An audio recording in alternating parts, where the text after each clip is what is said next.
Olá, boa tarde. Hoje vamos começar com a palestra da Regina Márcia. Regina, por favor, pode se apresentar.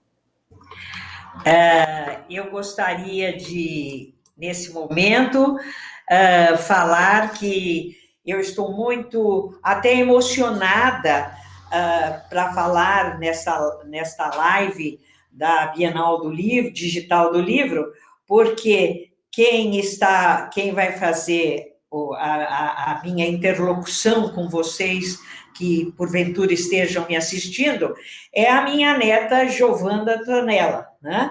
Que eu tenho imenso prazer, uma universitária já do terceiro ano de letras na USP, que eu gostaria que se apresentasse, minha neta. Fala alguma coisa.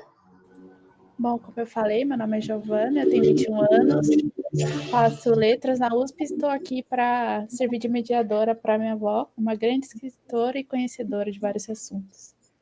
Pode começar, avó, com a sua palestra.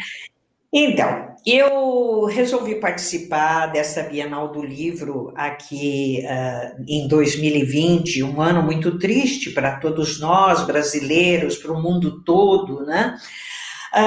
Porque realmente eu acredito que nós devamos continuar falando sobre coisas que nos motivam, que achamos que seja importante, principalmente para o momento pós-pandemia. Mas eu vou primeiro me apresentar, né? Meu nome é Regina Márcia Moura Tavares, eu vou fazer 80 anos já, nasci numa cidade pequena do interior do estado de São Paulo, Altinópolis, onde minha mãe era professora, meu pai, um homem muito doce, muito agradável, funcionário público, gostava de tocar violão e cantar, e por isso que eu gosto também muito de cantar. Minha mãe, descendente de italianos, valorizava sempre muita cultura e sempre me estimulou muito na leitura, no gosto pelas artes, e isto marcou a minha vida toda. Né? Eu fui boa estudante, fui fazer a minha universidade em São Paulo, na USP, e optei por ciências sociais, até porque exatamente venho de uma família onde a questão social, política, era bastante debatida. Né? Papai era um político atuante, foi vereador, na época, inclusive, em que vereadores faziam isso gratuitamente, né? Ninguém ganhava nada, participava de debates interessantes relativamente ao desenvolvimento regional, e meu avô também, Túlio Zuccolotto, italiano, com tendências anarquistas, né? Como falava-se muito na minha casa sobre a importância das propostas socialistas, e eu acho que foi tudo isso que me motivou a fazer a escolha pelas ciências sociais na Universidade de São Paulo. Fiz um curso belíssimo com o que eu costumo dizer, se meu pai estivesse vivo, diria, a moda dos fazendeiros antigos. Fiz um curso com a fina flor do cangaço, aquilo que era muito bom naquela época, né? Florestan Fernandes foi meu professor de sociologia, Egon Schaden de antropologia, Gioconda Mussolini, Fernando Henrique Cardoso conduzia os seminários, Ruth Cardoso. Então, eu fiz uma universidade que me agregou muito, né? Eu tive uma vida intensa em São Paulo, participava de muitos eventos e acabei fazendo a minha pós na área da antropologia, né? Sou antropóloga, fui professora universitária durante 35 anos, comecei na USP, depois vindo morar em Campinas, fui para a PUC de Campinas, onde militei na área da pesquisa e da docência durante quase um pouco menos do que 30 anos, 29 anos e 7 meses. né? E sempre me realizei, gosto do que faço, participo de muitas entidades culturais, sou da Academia de Letras, sou do Instituto Histórico, participei do ICOM Brasil, fui conselheira do Estado, do CONDEFAT, e sempre a questão da preservação do patrimônio cultural me mobilizou muito, porque sempre quis um desenvolvimento para o meu país, um desenvolvimento referido às suas próprias heranças culturais, né? O que me aborrece muito é que, talvez pelo fato de nós termos sido colônia durante 4 séculos, né? O Brasil foi colônia durante 4 séculos. Nós criamos o hábito cultural de valorizarmos o que vem de fora, o que vem da metrópole, o que vem da Europa, né? E fomos também bombardeados muito pela cultura europeia, que também, não há dúvida, tanto já começou no século XVI, com a expansão europeia para o Novo Mundo, e se concretizou no século XIX intensamente. Nossos jovens filhos das grandes famílias brasileiras, no século XIX, iam fazer seus cursos na França, né? E traziam toda aquela influência francesa para o Brasil. Eu tive aluna na universidade, e olha aqui, nos anos 70, que levantou a mão um dia e disse: a minha avó trouxe todo o mobiliário da França quando casou. Então, uma maneira de valorizar o que vem de fora e não olhar para a nossa própria cultura, para as nossas lindíssimas tradições dos nossos povos ágrafos, os indígenas, as tradições da nossa população caipira, que se diz, por exemplo, do interior do estado de São Paulo, tão bem estudada por alguns estudiosos e sociólogos. Nós não valorizamos a cultura como um todo, e quando eu falo em cultura, isto eu quero dizer que é muito importante. Eu não estou falando só na cultura erudita ou na cultura artística, né? Hoje me causa muito aborrecimento ficar ouvindo até secretários de cultura falar em cultura, em políticas culturais, como se fosse só valorização da arte, seja ela arte literária, arte musical, arte pictórica, arte teatral, seja a arte que for, todas são importantíssimas, mas elas não são a única parte da cultura de uma sociedade, né? Eu costumo sempre dizer, e várias vezes falei isso em aulas e em palestras, a sociedade é uma coisa, né? É um conjunto de pessoas que estão unidas buscando objetivos comuns e interagem entre si para atingir esses objetivos. A cultura é uma coisa diferente, ela é aquele conteúdo, os padrões de comportamento que cada sociedade vai criar para todas as suas áreas de atuação, para exatamente sobreviver em determinados espaços. Então, por exemplo, se é um povo que mora no deserto, sociedade que está, ou uma comunidade pequena do deserto, ela vai criar uma cultura que tem a ver com a realidade do deserto, né? Até a própria língua que ela vai criar é uma língua que tem a ver com os sons do deserto. Ela vai selecionar aqueles ruídos para falar, né? Que tem a ver com os ruídos da natureza onde ela está. Por isso que as línguas também são diferentes, né? E a língua é um produto cultural, basicamente. E ela vai criar pratos da culinária que tem a ver com as ofertas daquela região. Um outro que vai morar no altiplano, que vai morar lá perto do Everest, nas montanhas, ele vai criar uma outra cultura, ele vai criar outra culinária, outra religião, outra maneira de designar o ambiente, né? Como, por exemplo, o esquimó. O esquimó que mora, os inuites, né, ou esquimós, como quisermos, que moram na área gelada dos polos, o que é do Polo Norte, o esquimó tem inúmeras palavras para designar, por exemplo, o gelo, a situação do gelo. Nós que vivemos em regiões tropicais, não, temperadas, não temos tantas palavras para designar o estado do gelo. Mas o esquimó tem mais de 50 palavras para designar a realidade da neve, do gelo. Por quê? É o ambiente dele. E a língua dele tem a ver com aquele ambiente.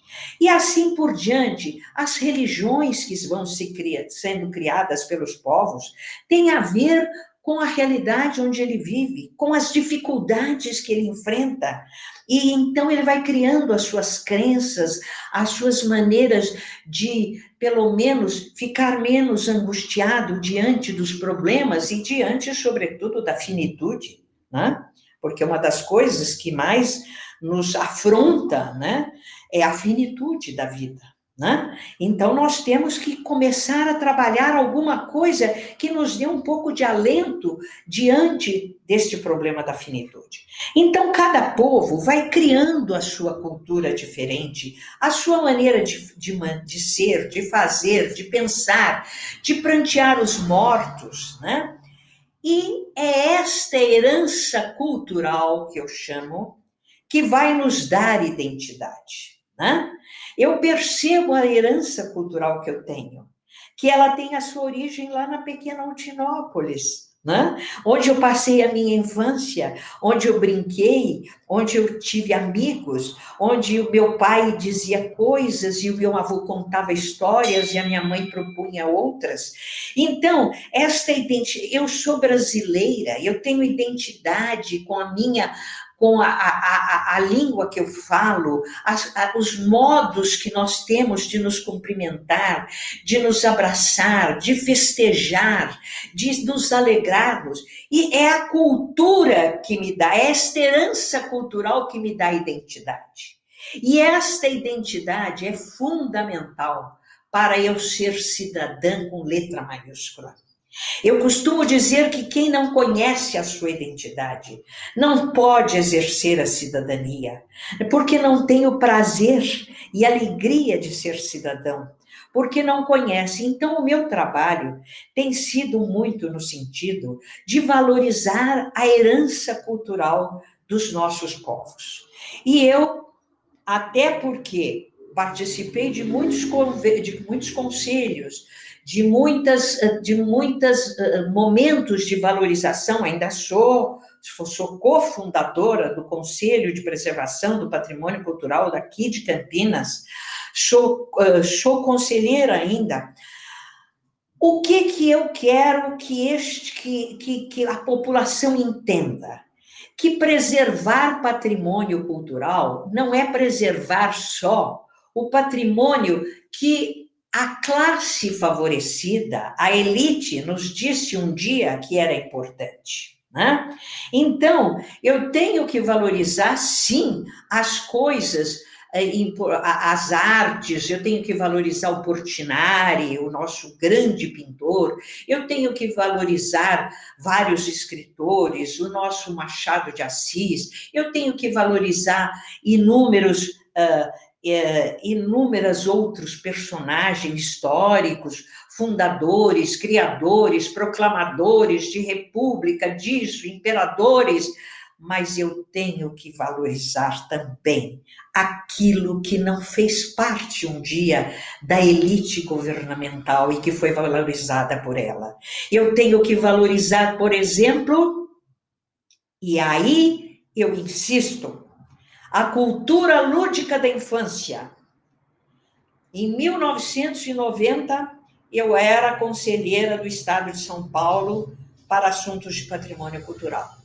E eu elaborei uma pesquisa com o meu grupo da universidade, ficamos 2 anos percorrendo as ruas e os espaços de Campinas para levantar as brincadeiras infantis, que eu considero o maior patrimônio cultural da humanidade.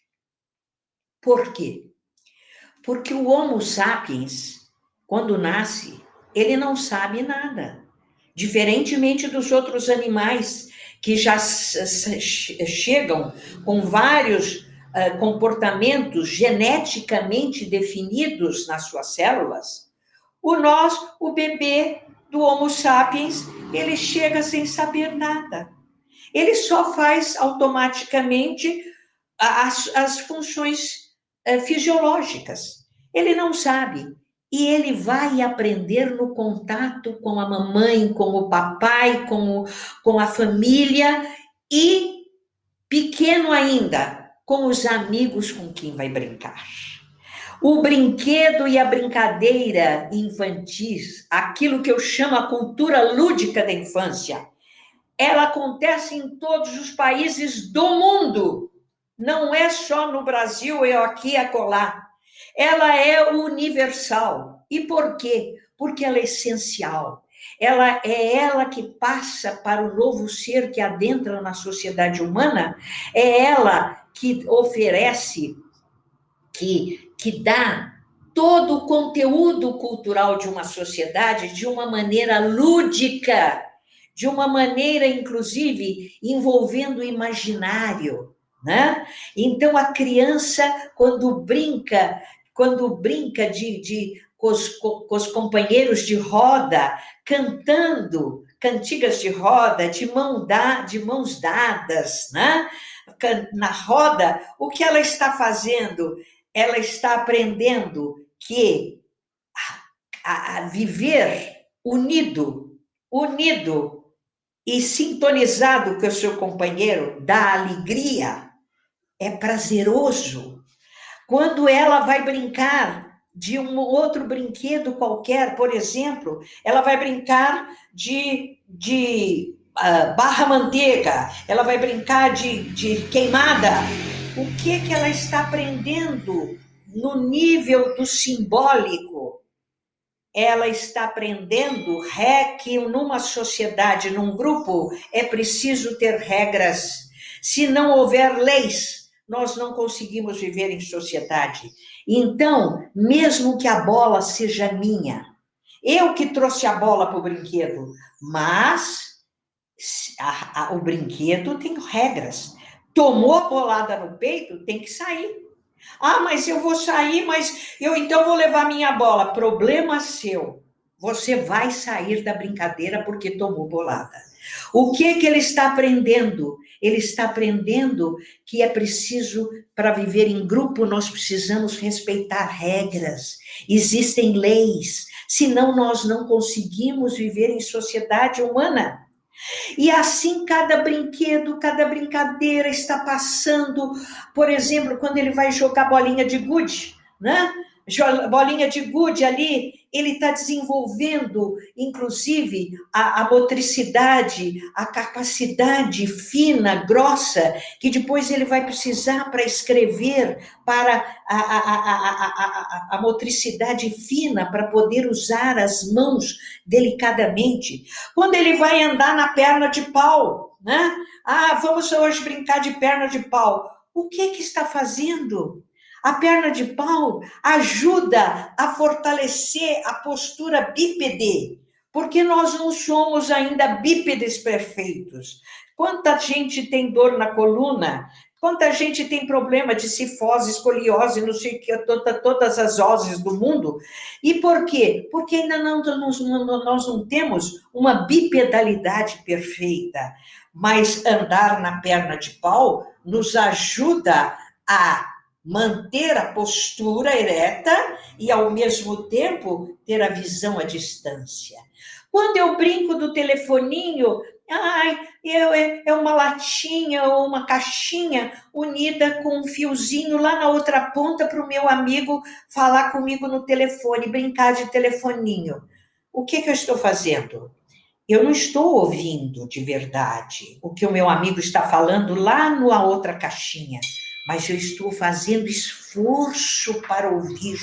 Eu estou mexendo com a minha capacidade auditiva, que, aliás, hoje, diga-se de passagem, com esses foninhos de ouvido, que os jovens ficam o dia inteiro com eles, a audição da população mais jovem já diminuiu. Não é, por exemplo, da minha geração.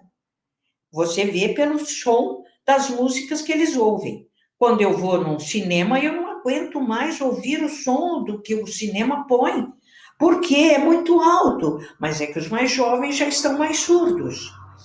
E cada uma das brincadeiras que nós vamos tendo, a brincadeira de casinha, a fazer. Então, as meninas já são, desde pequenas, vão passando pelos brinquedos os hábitos. Só que hoje, por exemplo, a menina não só brinca de fazer comidinha, ela também brinca de escrever, ela brinca de dar aula, ela brinca de fazer outras coisas, porque a mulher também não é para ficar só fazendo comida, né? Ela tem todo o direito de fazer todas as atividades que o homem faz. Mas isso é uma outra história sobre a qual eu não vou discutir agora. Eu tenho até uma palestra sobre a mulher dentro da evolução humana, né? No processo da evolução humana, e mostrar todos os problemas. Mas não é sobre isso que eu vou falar agora. Eu quero falar sobre os meus 3 livros que eu estou trazendo para essa Bienal. O primeiro é este: Brinquedos e Brincadeiras, Patrimônio Cultural da Humanidade. Quando eu lancei este livro tem 100 entre brinquedos e brincadeiras infantis, devidamente descritos, inclusive mostrando qual é a idade preferencial que cada brincadeira é usada. Então, de 3 a 5 anos, a 7 anos, as crianças preferem brincar disso. De 7 a 10 anos, elas preferem brincar daquilo. De 10 a 12, elas preferem brincar daquilo. Então, o livro, eu consegui colocar nele 100 entre brinquedos e brincadeiras. Para vocês terem uma ideia, este projeto meu, que começou em 1989, se desenvolveu em 89 e 90, recebeu o projeto que eu acabei falando sobre ele em toda a América Latina. Ele recebeu da Unesco, em 1990, um grande prêmio. Ele recebeu o selo Década Cultural Mundial da Unesco. Foi considerado de importância mundial.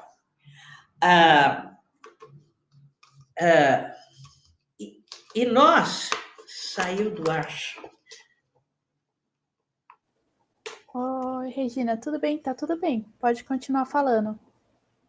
Eu estou no ar? Tá. A senhora tá assim no ar. Pode continuar falando. Aqui no meu... aqui. É que aqui no meu... Eu saí Tudo do bem, ar então. aqui no meu notebook. Pode continuar Aliás, falando. diga-se de passagem, eu estou também aprendendo a usar notebook, porque eu só usava PC, né? Então, falava no computador de mesa, mas agora eu estou usando o notebook, então, para mim, às vezes as coisas ficam meio complicadas. Mas este livro recebeu esse prêmio da Unesco já há 30 anos. Eu estou falando sobre isso em todos os lugares do mundo. Participei de congressos na Noruega, na Suécia, na França, no Portugal, em todo lugar as pessoas valorizam enormemente. Só que eu não sei por que aqui não deslancha no Brasil. Eu não sei se é uma questão de editora, do que é, mas o meu livro não tem a visibilidade que deveria ter e nem a utilização que poderia ser feita por professoras da rede de ensino, por pais, por pessoas que trabalham com crianças em clubes, né, recreativos, ficam inventando um mundo de brinquedos e não usam os brinquedos tradicionais, a herança lúdica da infância da sociedade. Eu fico preocupadíssima com isso, porque, e hoje mais do que nunca, com as crianças ficando o dia todo quase em frente a uma tela, principalmente na pandemia, com todas as dificuldades que nós tivemos, e mesmo fora do tempo de pandemia, com a valorização da mídia, das mídias, da comunicação virtual, né? do universo digital, o que está acontecendo? As crianças não brincam. Eu costumo dizer que elas vão para o clube para fazer esporte, que não tem nada a ver com brincadeira. Esporte desenvolve fisicamente a criança, só que ela funciona no nível do real. Por que a brincadeira é importante? Porque ela funciona no nível do simbólico. Quando nós brincamos, nós colocamos aqui neste espaço, que é o nosso computador biológico, nós colocamos lá numa pasta as informações que nós obtivemos naquelas brincadeiras. E quando na vida real eu precisar acessar aquele conhecimento para dar uma resposta na vida real, ele está lá naquela pasta que eu armazenei na minha infância.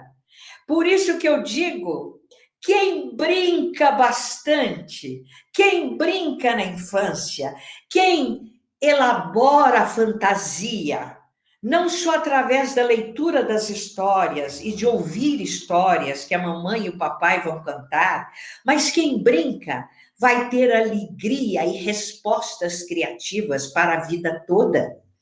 Nós precisamos brincar para sermos criativos. Por quê?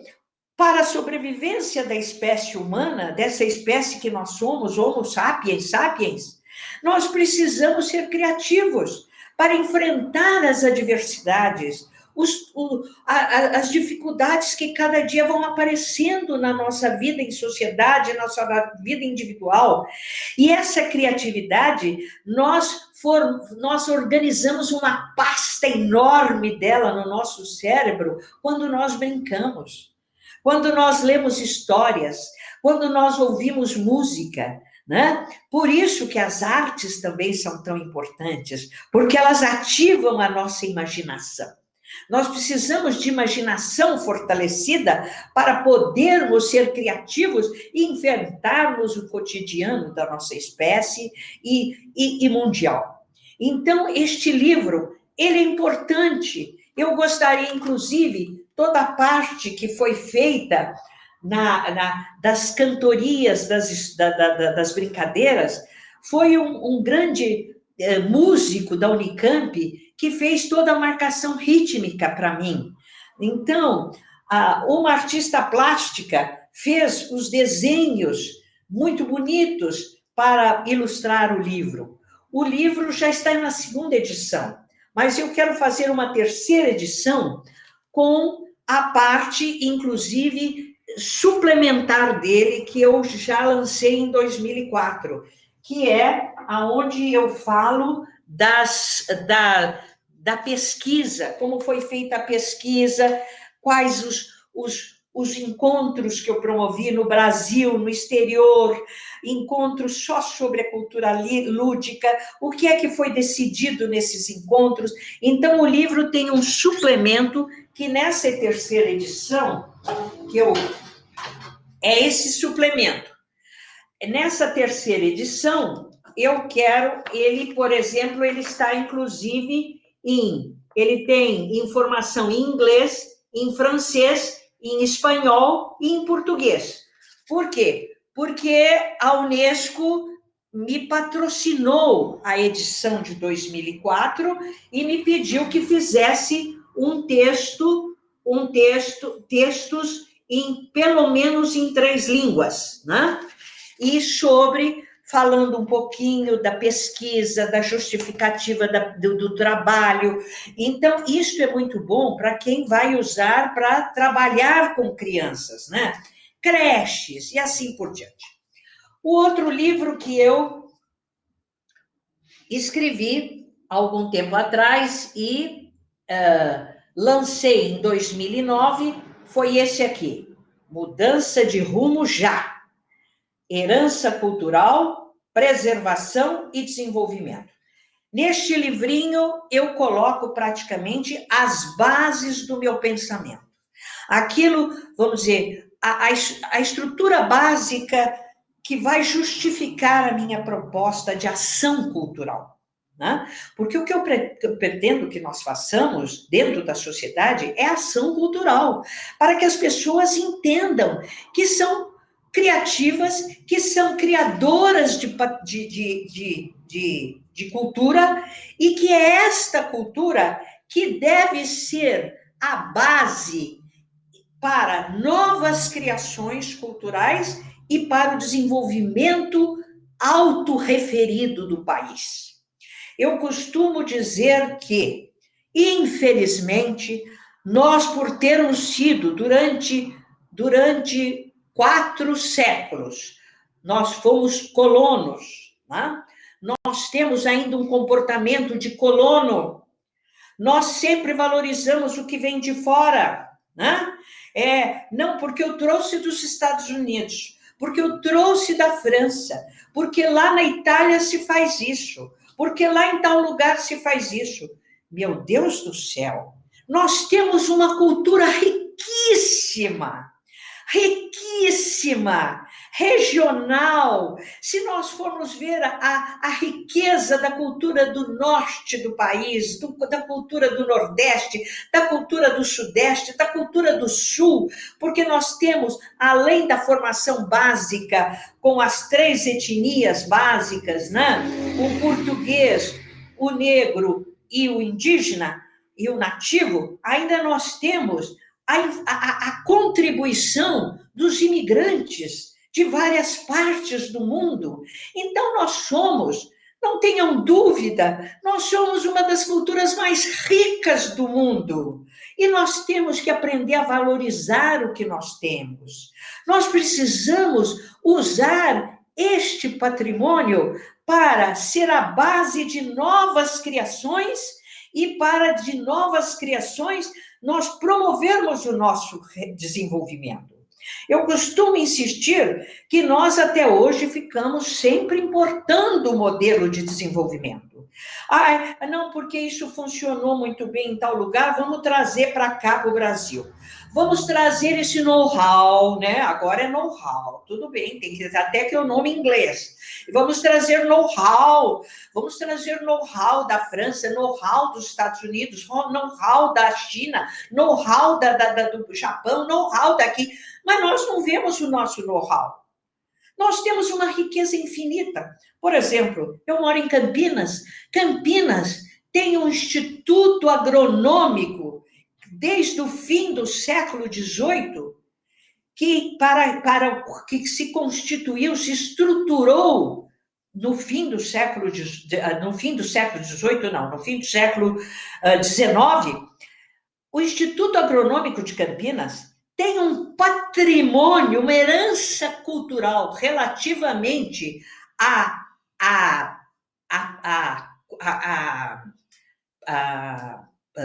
agricultura brasileira que ninguém tem.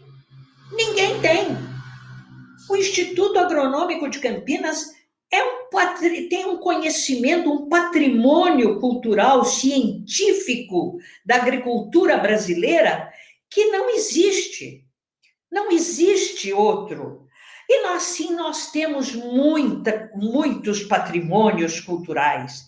E cada comunidade de uma sociedade, por exemplo, uma cidade grande como Campinas, como São Paulo, são grandes metrópoles. Elas não têm uma única cultura. Elas têm várias, elas são sociedades grandes que têm várias comunidades, né? Comunidades de afrodescendentes, comunidades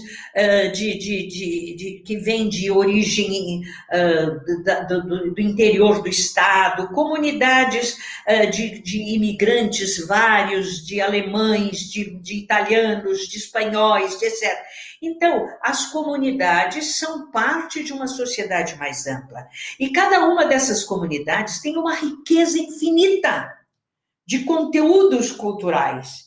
E é isso que nós precisamos conhecer e valorizar, né? E valorizar as comunidades afro-brasileiras têm uma cultura maravilhosa, né? E nós temos que cultivar que cultivar, e mais do que isso, nós temos que chegar nessas comunidades e fazermos uma ação cultural para que estas comunidades valorizem a si mesmas, porque aprenderam a não valorizar o seu produto. Por quê? Porque foram abafadas pela importação de modelos externos a vida inteira. Então foram abafados, então não valorizam o próprio, né? E é isso que nós temos que valorizar. Então, qual é o meu terceiro livro? O meu terceiro livro, aliás, eu tenho que falar ainda nesse segundo livro, eu tenho um tópico muito importante de uma experiência que eu fui aprender no Canadá. 1994, eu fui ao Canadá, me inscrevi num programa da Universidade Laval e fui aprender alguma coisa sobre que se chama economuseu, ou seja, o museu empresa. O que é o museu empresa? O museu empresa não é nem da federação, nem do Estado e muito menos da prefeitura. O economuseu ou museu empresa é tipo, por exemplo, de um grupo de artesãos, né? De um grupo de artesãos que organiza e mostra a sua herança cultural, administra aquele museu, e quando ele acaba vendendo produtos que são feitos por exemplo, pela Associação dos Artesãos, e neste produto vai uma informação sobre da onde vem, qual é a origem, qual é a história daquilo, qual é a influência. Ou seja, eu valorizo o economuseu ou museu empresa muito mais do que uma feira de artesanato. Numa feira de artesanato, você compra um produto, ai que bonitinho, este boizinho é muito bonitinho, né? Eu sou louca por artesanato, então, ai que bonitinho. Mas, se você não tiver uma informação da onde, qual é o produto, qual a origem, qual a influência cultural que levou aquele artesão a fazer aquilo, você não está acrescentando nada ao seu conhecimento cultural. Então, é muito importante essa experiência que eu trouxe dos Estados do Canadá, que eu fiquei lá 2 meses, com o Cyril Simard, que é um grande estudioso da Universidade de Laval, estudioso do artesanato inuit, inclusive, do artesanato esquimó, né? E ele tem vários livros publicados. Ele criou este novo modelo museológico que eu valorizo e que eu falo um pouco dele neste meu livro, Mudança de Rumo Já. Né? Como nós temos que mudar o rumo, porque do jeito que está indo, não é assim que nós vamos virar um país que valoriza a sua própria cultura, diversificado, que fica de pé, que não se ajoelha diante de ninguém, dizendo que ainda tem que aprender alguma coisa. Nós temos já muita coisa para ensinar, para passar para os outros, mas não tenham dúvida, cultura é uma coisa que sempre ficou muito juntinho com o poder, né? Poder e cultura às vezes estão ali juntinhos. Aliás, eu tenho um artigo sobre isso. Depois vocês precisam entrar no meu site, né? www.reginamarciacultura.com.br e vocês vão ver os inúmeros trabalhos que eu já escrevi e um deles fala sobre isso. Cultura e poder, uma relação pérfida, mas sempre atual, né? Por quê? O poder, muitas vezes, que está constituído, ele faz uma seleção daquilo que, porventura, possa justificar o poder na mão dele, e ele, então, põe aquilo como sempre o patrimônio cultural importante para a sociedade. Por quê? Ele é o criador daquele patrimônio, a classe dele, a camada dele é importante. Então, justifica o poder na mão dele, entendeu? Então, cada grupo que muitas vezes ascende ao poder, ele divulga a sua cultura para valorizar e justificar o poder nas suas mãos, né? Não tenham dúvida, isto aconteceu, eu citei lá no começo da minha fala, a França, né? Isto aconteceu no próprio século XVI, quando a Europa fez a mundialização da sua cultura pelo mundo. E no século XIX, não tenham dúvida, também os museus, né? O modelo do museu que foi trazido, por exemplo, para as Américas, que está no Brasil, que está em toda a América Latina, é um museu que valoriza a tradição do de fora e não a nossa. Quando tem um museu, por exemplo, de produtos brasileiros, ele não é posto num prédio bonito, né? Com toda, com cortinas bonitas, com suportes de veludo, com cúpulas de vidro, né? A coroa do imperador vai na cúpula num suporte de veludo com uma cúpula de vidro. Mas a bonequinha que o Carajá faz, muitas vezes, não ocupa esse espaço. E nem a bola feita de meia que a criança faz para chutar. Então, eu fiz uma exposição ainda na universidade, onde eu mandei cobrir os módulos com papel vermelho lindo, todo cheio de frufrus, cúpulas de vidro, e pus embaixo desta cúpula de vidro uma pipa, um papagaio. Por quê? Dependendo do suporte onde você põe, você valoriza o produto cultural.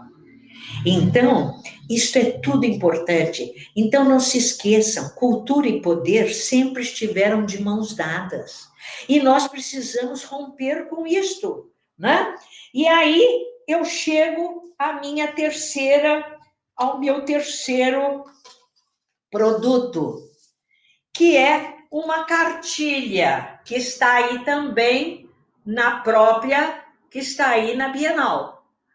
A cartilha que eu fiz, Memória e Patrimônio. Eu fiz essa cartilha lancei-a o ano passado, numa linguagem muito coloquial, com termos, inclusive, jornalísticos, para que o povo aprenda aquilo que nós fazemos na universidade. Porque, na realidade, não adianta você só ficar trabalhando essas questões no espaço acadêmico, dentro da universidade, dentro dos institutos, dentro dos conselhos, né, municipais de preservação do patrimônio, se o povo como um todo não conhece. Então, eu quero que esta cartilha seja usada nas escolas, para que as crianças elas vão entender a partir de 10 anos o que é memória e patrimônio de um povo. Ela tem que ser usada nas escolas, ela tem que ser divulgada entre as comunidades periféricas de uma cidade.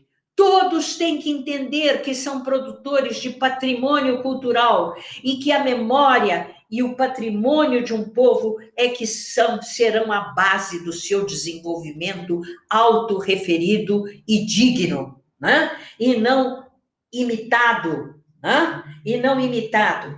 É esta valorização. E é isto que vai dar também possibilidade de nós exercermos devidamente a cidadania. Quem não tem autoestima não vira cidadão. Né? Eu preciso saber que eu sou bom, que eu faço produtos de qualidade para ser um cidadão verdadeiramente importante. Então, eu gostaria de dizer para vocês que eu fico muito agradecida de estar nesta Bienal do Livro, né? Acompanhada da minha querida neta Giovana, né? Giovana Tavares Tonella, minha querida neta, estudiosa, queridíssima, muito, que está me ajudando bastante com a sua juventude. Assim como todos os outros netos. Eu já tenho 7 netos, né? E eles me ajudam muito nessa parte de comunicação digital, nessa parte do universo digital, da comunicação virtual, né? Porque eu não quero, e eu gostaria de terminar dizendo a vocês o seguinte: eu disse no início que vou fazer 80 anos. Estou plena, estou saudável, cheia de ideias, com muita disposição para desenvolver trabalhos, continuo escrevendo, publicando, tenho gosto pelas coisas, então fica aí também o meu lembrete à terceira idade, né?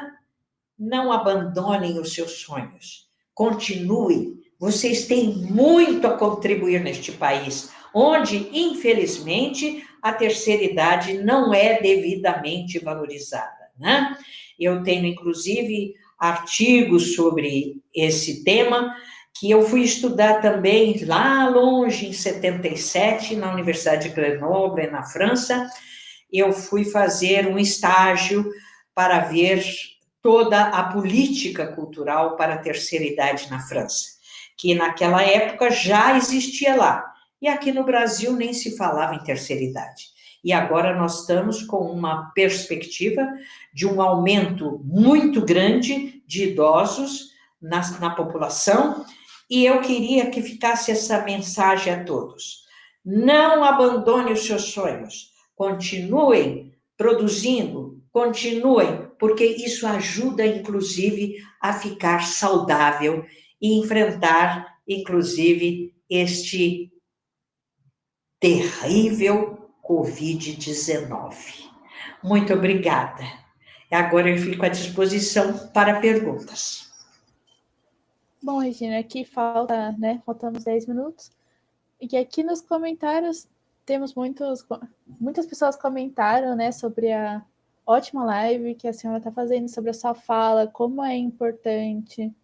Vários amigos seus e familiares, a Maria Lúcia, os seus filhos, netos, todos aqui apreciando, falando parabéns pela palestra, muito, muito orgulhosos, né? Porque ser neta de uma mulher como a Regina Márcia já é um orgulho, né? Você, desde pequeno, escuta várias ideias, né? Várias coisas sobre a vida dela, sobre o que ela passou. Então, muito orgulho. Também temos aqui uma escritora, a Máfera, que ela mandou uma sugestão que eu achei muito boa da gente escrever os seus livros, né, principalmente do Brinquedo de Brincadeira, na ONU, porque eles vão selecionar um clube da leitura da ONU, e eu achei essas ideias muito legal. Então, muito boa mesmo, muito boa. Muito então boa. pode. Então, eu fico realmente agradecida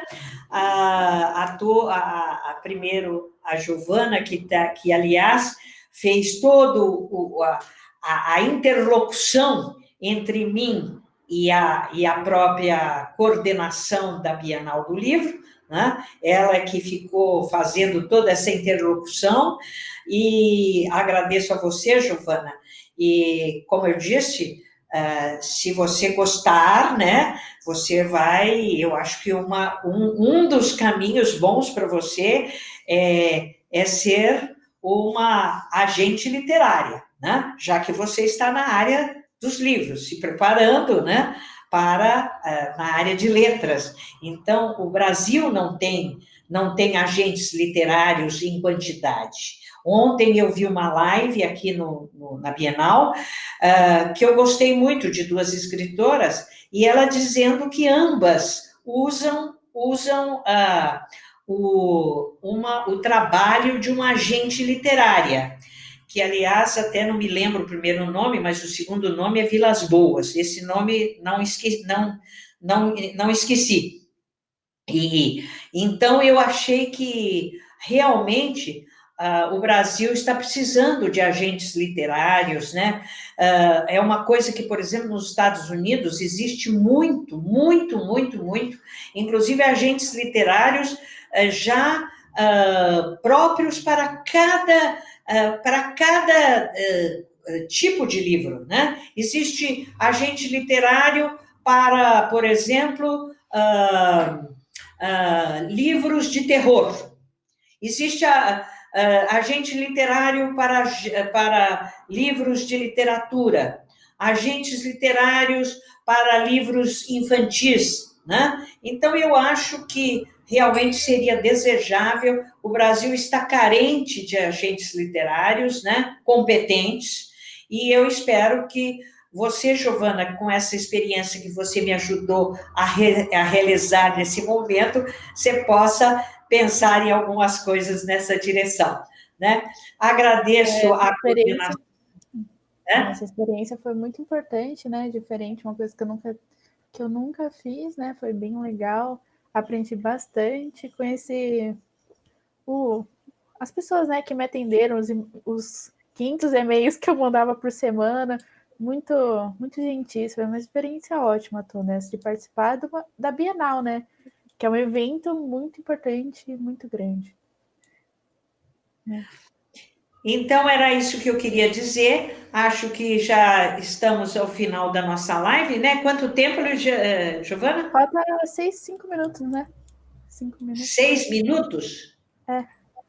6 minutos. Então, 6 minutos, eu acho que eu poderia usar esses 6 minutos para exatamente colocar-me à disposição de alguma pergunta, né? Para não começar nenhum outro tema e continuar falando aqui. Se alguém tiver alguma questão, né? Eu falei que fiz um site onde há não só os meus livros que podem ser adquiridos também pelo site, né, por esse site www.reginamarciacultura.com.br, mas aonde você toca lá em obras, você na aba obras, então você abre, tem artigos, então inúmeros artigos publicados, entrevistas que eu dei ao longo de muitos anos aqui em jornais, em periódicos nacionais e internacionais, trabalhos publicados em várias revistas do Brasil e do exterior, né? Então, vocês podem explorar bastante o meu site, e lá também não deixem de clicar nas atividades artísticas da Regina Márcia, que aí vocês vão me ver fantasiada de diva, né? Não é fantasiada, é uma diva mesmo. Fantasiada de diva e cantando no palco, que é uma das coisas que me dá mais alegria, e eu gosto demais de cantar.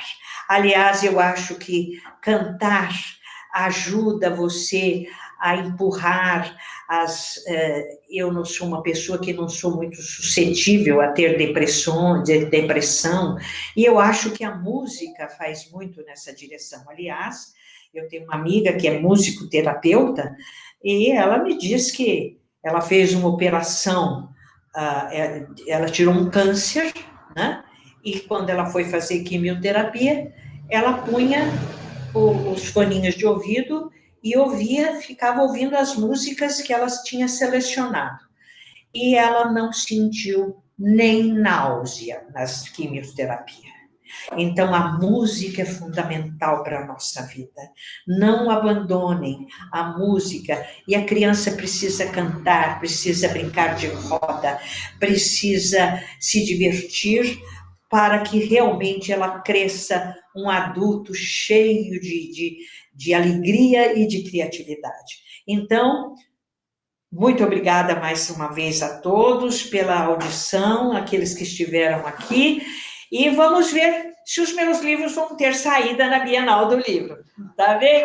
Regina, a gente tem uma pergunta aqui que eu acho que dá para responder rapidinho nesses 3 minutos, que é da Maria Lúcia.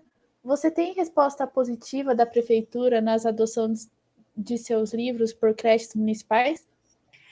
Então, Maria Lúcia, eu fiz uma doação há mais ou menos uns 5 anos atrás, porque quando eu publiquei este livro, como eu já disse, eu tive um apoio da Unesco, né? Eu tirei uma quantidade enorme de exemplares, né? E aí eu peguei 1.500 livros e fiz uma doação para a rede municipal de ensino aqui de Campinas. Eu fiz uma doação para essa rede municipal, né? E a própria coordenadora, a própria secretária da educação do município, que é uma colega minha, uma amiga da professora da Unicamp, ela me convidou para fazer uma palestra para as professoras no dia que eu fiz essa doação, né? Mas o que aconteceu? Eu fiz essa doação, fiz a palestra e eu não sei se o livro foi distribuído nas várias escolas e como eu não tive nenhum retorno, nenhuma devolutiva do que aconteceu, entendeu? Eu acho, agora, eu já fui falar em escolas onde a professora só me convidou onde eu fiz também doação de livros, e essa professora me deu um retorno. E o retorno maior que eu tenho é da minha filha, Graziella, que é professora da rede municipal efetiva, e ela desenvolveu o projeto com seus alunos há uns 2 anos atrás, se não me engano, e ela disse: mamãe, é impressionante. As crianças pedem, eles insistem, mamãe, eles querem que a gente continue, eles querem todo dia que a gente faça aquilo. Ela desenvolveu durante um tempo o projeto, e depois ela parou, né? Na própria escola que ela trabalha. Mas ela disse exatamente. Temos que acabar a live. Muito obrigada. Muito obrigada por terem assistido. Todas as informações da Regina estão no site dela, né, reginamarcicultura.com.br, e agradecemos muito por terem visto a live.